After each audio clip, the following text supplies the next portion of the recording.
Megamaniacs, it's your man, Mr. MegaManFan, and this is the Jaleco Brawlers pack, which I picked up when it was on clearance for $15, but unfortunately, it was sent to me in a flimsy envelope instead of a box. Even if they had put padding in the envelope, it might have been better, but no, it was one of those jacketed envelopes that has no bubble padding on the inside, so it got completely crushed on the way here. The back of the box is not in great shape. There are crease marks all around it, but I'm still going to take the shrink wrap off and I'm still going to play it. And in some ways, it might actually be more nostalgic to have a box a little bit caved in. I mean, I like pristine boxes, but given that you can't really find pristine Super Nintendo boxes these days, it probably looks more authentic to be crushed in.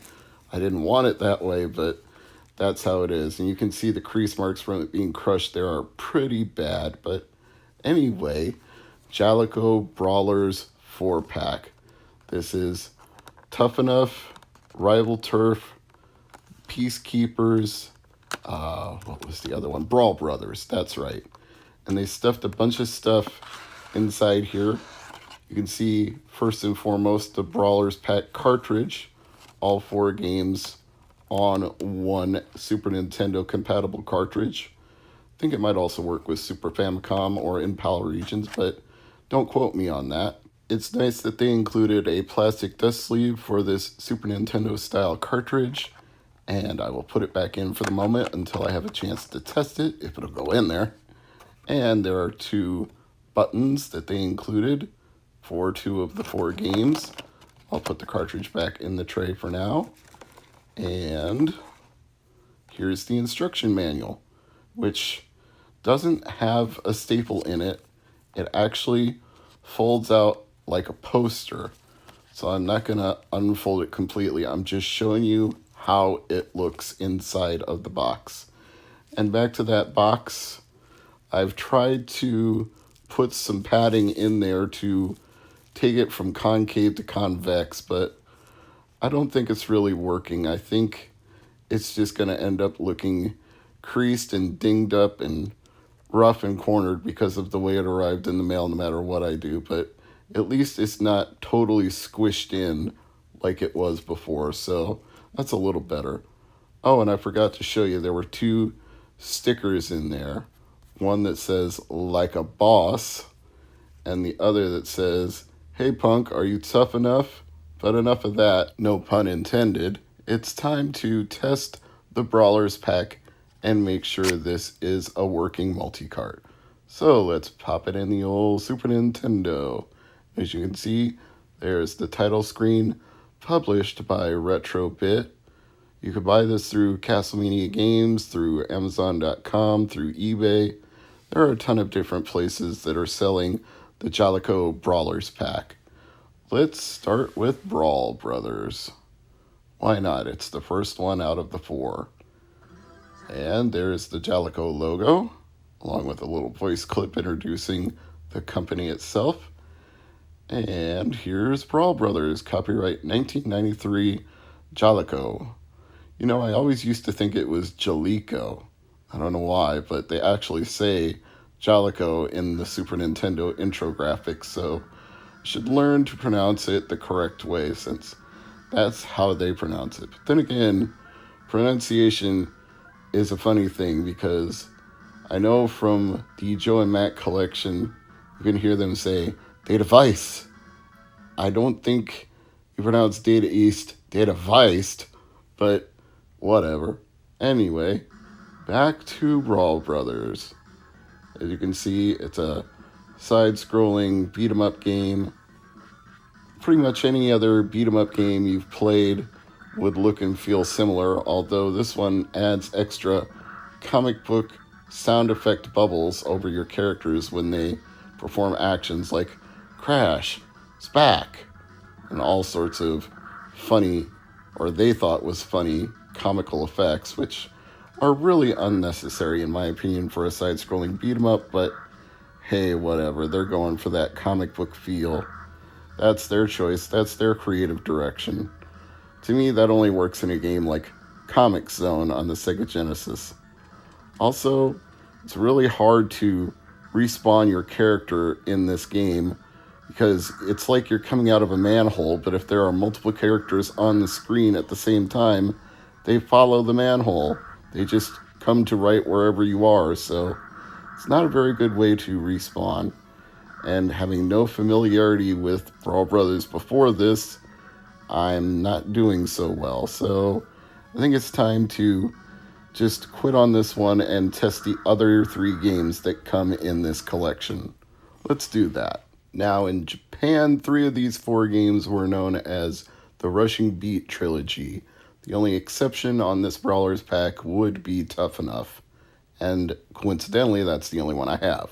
But they localized, I'm using that term very loosely in quotation marks, you can't see my air quotes, they localized the Rushing Beat games for the United States, and I believe that the changes are so significant they almost shouldn't be considered part of the Rushing Beat trilogy anymore. But I don't know if I'll ever get the original Super Fam cartridges to compare them to. I could, of course, just download the Super Famicom ROMs if I could find them somewhere. I suppose if I patched them to English, it would be like having a legal backup of these games, so maybe I'll just get the Famicom ROMs and compare them, see how they look. But this one is a little bit better than Brawl Brothers. I say a little, I mean, it's not like a significant improvement, but there's no comic book splat, crack, smack, splash. There's no pictures over your characters when they perform moves. Somehow I suspect that was an addition for the US, and the Super Famicom didn't have that when you played Rushing Beat 1, or whichever one of the 3 Rushing Beat games Brawl Brothers was. I'm assuming these go in order from 1 to 3, but then again, I don't know that for a fact. And that's a good enough test of that game, so let's move on to the 3rd in the trilogy, or at least the 3rd of 3, even if it's not Rushing Beat 3. Let's move on, because we've tested Brawl Brothers and we've tested Rival Turf. So now it's time for the 3rd installment. Well, no, Tough Enough is not the 3rd installment, but I'm going to go ahead and test it anyway since it's the 3rd one in order.